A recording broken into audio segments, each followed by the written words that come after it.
Hello, it's been a while.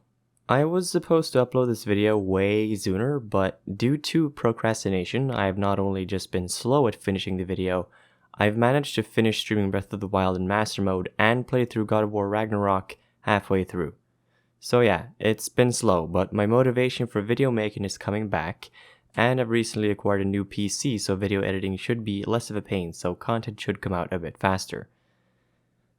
That said, please pretend that it's the week after we got the release date trailer, and sorry for the poor quality of some of the footage. I had to get some from YouTube videos, and holy shit, it is so pixelated at times you'd think there'd be some sort of explicit material behind it all. Again, apologies for the wait, but here it is, so enjoy the video, if you want to. The Legend of Zelda Breath of the Wild is soon getting its sequel, Tears of the Kingdom, after what seems like an eternity of waiting. Nintendo decided that it would be a good idea to reveal the sequel really early, but I believe that it was a terrible mistake. When video game companies want to make their target audience hyped for the release of their game, they often forget a crucial detail. Hype does not last forever, and it can die off really fast. And if you're watching this right now, I assume that means you're running low on your hype juice as well. But fret not, my dear viewer, I might just be able to help you get covered in hype juice.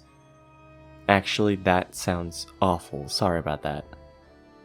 I have a list of things to keep in mind and think about whenever you want to get excited for Tears of the Kingdom, so grab a pen and some paper, get comfy, and let's get started.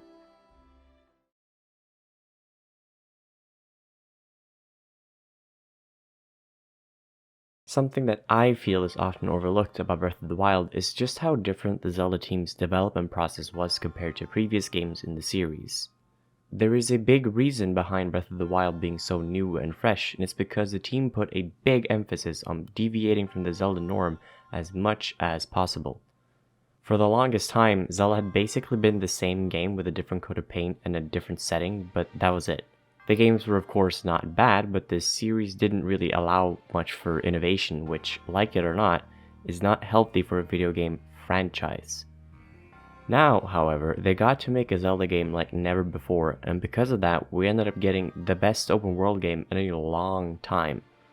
Innovation and experimentation were now the priorities, and that's why we ended up getting the runes that could be used in thousands of different ways, gameplay that no longer held your hand like you just came out the womb, and that beautiful and glorious paraglider.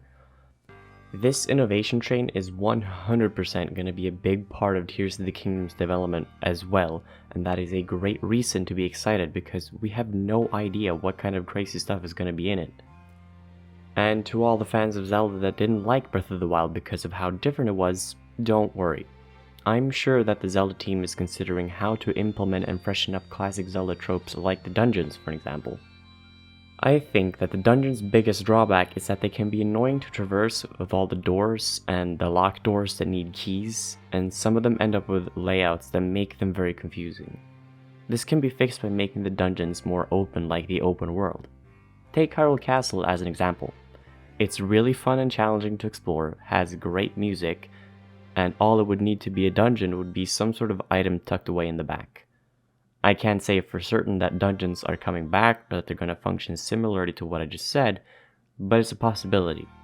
So yeah, the innovative design is a great thing for new players and most likely the old ones too, and it's absolutely a reason to be excited.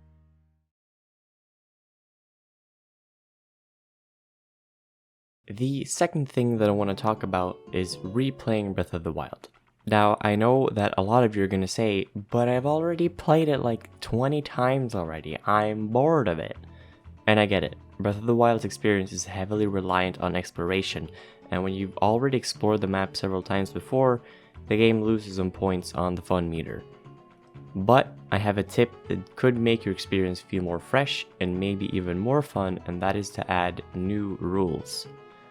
What I mean is that you can restrict your old habits a bit to get yourself to play the game differently and end up with a new experience. I'll explain this further by examples. I'm willing to bet that a lot of you almost never use horses in Breath of the Wild unless you have to or you're the horse girl. As a mechanic, they're kind of useless because the game throws so many fast travel points at you, and with the paraglider, you can just glide the longer distances without traveling along a really winding and maybe even dangerous path. That is why I suggest you shouldn't allow yourself to fast travel.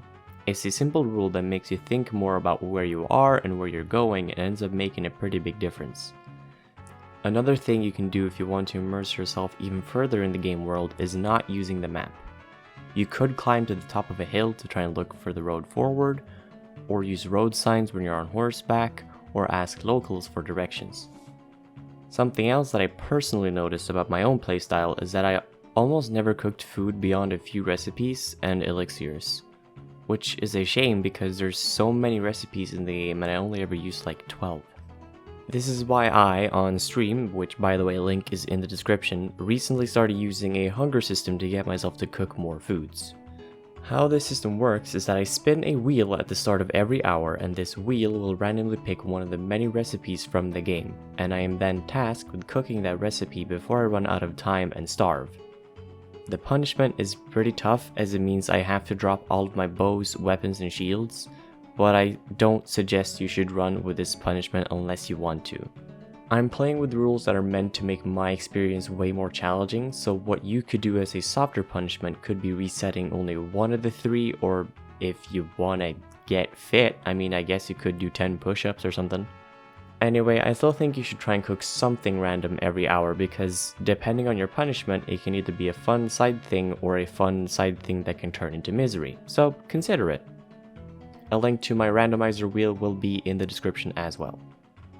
One of the biggest aspects of Breath of the Wild is its combat, and this could be spiced up with some rules as well.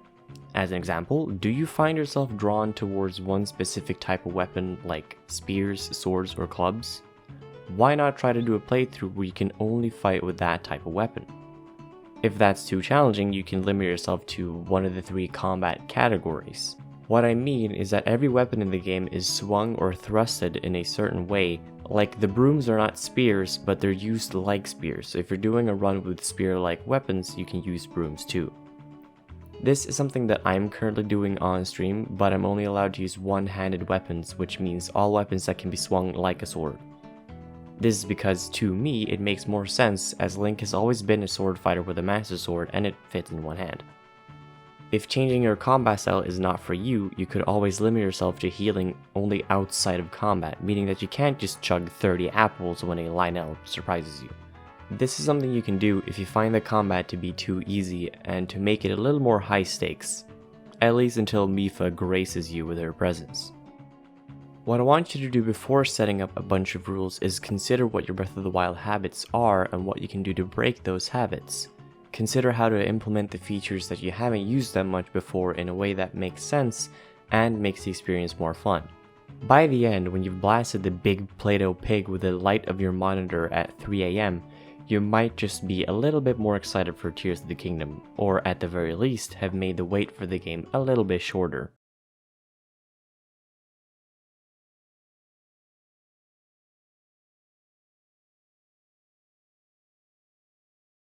The final major tip that I want to bring up has to do with Breath of the Wild story. Almost every reviewer that I've seen at the very least has mentioned how the story is kind of not there or is just not that important. This is true, but only a little. If you play the game in the regular fashion by defeating the 4 Blight Ganons and defeat Ganon at the end, you will most likely feel like the story was very straightforward. But if you dig a little deeper and ask some questions, you'll find that Breath of the Wild is littered with mystery, dark secrets, and lore that expands the story, and it could end up being very important in the sequel. Breath of the Wild kinda went the Breath of the Wild kinda went the Elden Ring route with how to reveal the story. Every item in Breath of the Wild has an item description that varies from basic and uninteresting to very intriguing and important. Breath of the Wild also has a lot of environmental storytelling, which in my opinion is the best kind of storytelling. Like, have you ever stopped once to ask why there's a giant circular cut in the Hebra Peak? Ever wondered why the Great Plateau is elevated above the rest of Hyrule? Or what the fuck that big ass room you fight Ganon in actually is? There's more to everything than your first glance might tell you, which is why I recommend that you should all check out some Zelda lore videos on YouTube. It can be very fascinating to hear everyone's theories and then trying to figure out what you yourself think is the truth. It's like exploring Hyrule again, but in a different medium. And if you want recommendations on where to start, I recommend checking out Monster Maze, Zeltic, and my favorite Zelda theorist, Nintendo Black Crisis. I really like Monster Maze because he almost always has a fresh idea to bring to mysteries that are stuck.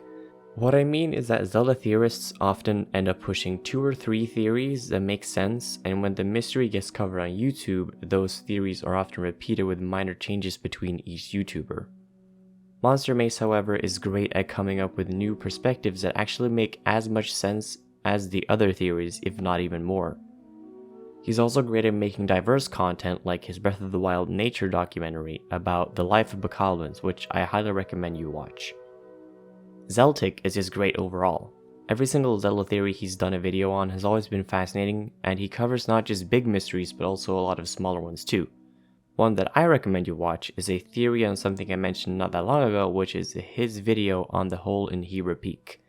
It's short, sweet, and makes Breath of the Wild story feel larger. Finally, my favorite Zelda theorist is Nintendo Black Crisis, and that's because he goes above and beyond when he does a theory video. He goes into great detail, covers multiple different answers to one question, and his presentation is fire. I can watch hours on top of hours of his videos, and I hope he'll have the same effect on you. What I recommend you watch from him is his 2 documentaries covering the mystery of the Zonai tribe in Breath of the Wild. Don't know what the Zonai tribe is? Watch the video and get closer to the answer, and just so you know, the Zonai tribe will be important in the sequel, or at the very least, will be more prominent. Links to all these videos and channels will be in the description, and I sincerely hope you check out at least one of these channels since they really deserve the love. And I get it, this sounds kinda stupid coming from a channel with basically no viewership, but this is not about helping big channels grow bigger. It's about helping you get excited for Tears of the Kingdom, so I don't care if I'm only talking to 1 person or 2. As long as this video helps someone, or at least entertains someone, I'm happy.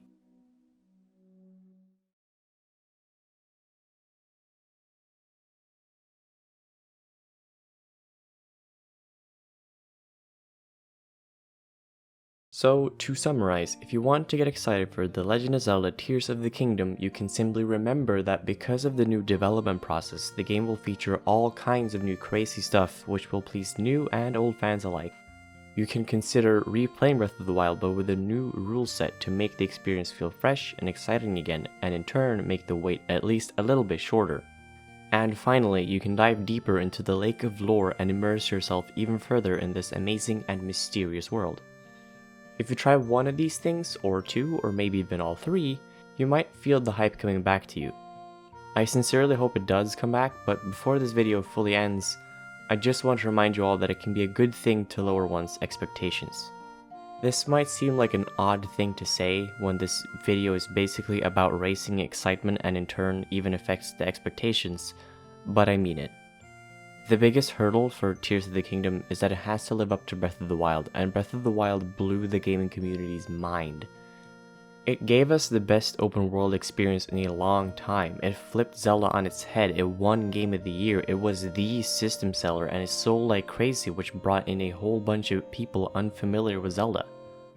It's damn near impossible for Tears of the Kingdom to make such an impression, and let's not even mention trying to outdo Breath of the Wild.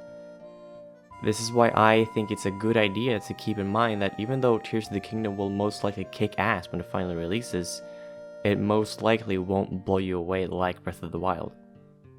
Now, to those that are still not excited, I have one final thing to tell you, and it's the most important thing to remember whenever you want to get excited for Tears of the Kingdom. And it's that it's fucking Zelda, man. It's another mainline Zelda game, and this time around the stakes are higher than ever. I mean, yeah, we're taking to the skies, where we're gonna need a lot more sky than that to fit the stakes. Ganon is back from the dead in his human form, the Sheikah and their tech are all seemingly gone, Zelda is missing, Link might be cursed and slowly dying, and his anti-darkness sword is useless. We truly are about to take part in the craziest, most dangerous, and most thrilling Zelda game ever. This is the definitive reason to be hyped for Tears of the Kingdom. We are currently waiting for seemingly one of the most important Zelda games of all time, and so I want you to remember that. Remember when you click off the video and when the day of the release actually arrives and you're about to hit new game on the start menu, take a minute to remember the wait. Take a minute to take it all in, and finally, have fun.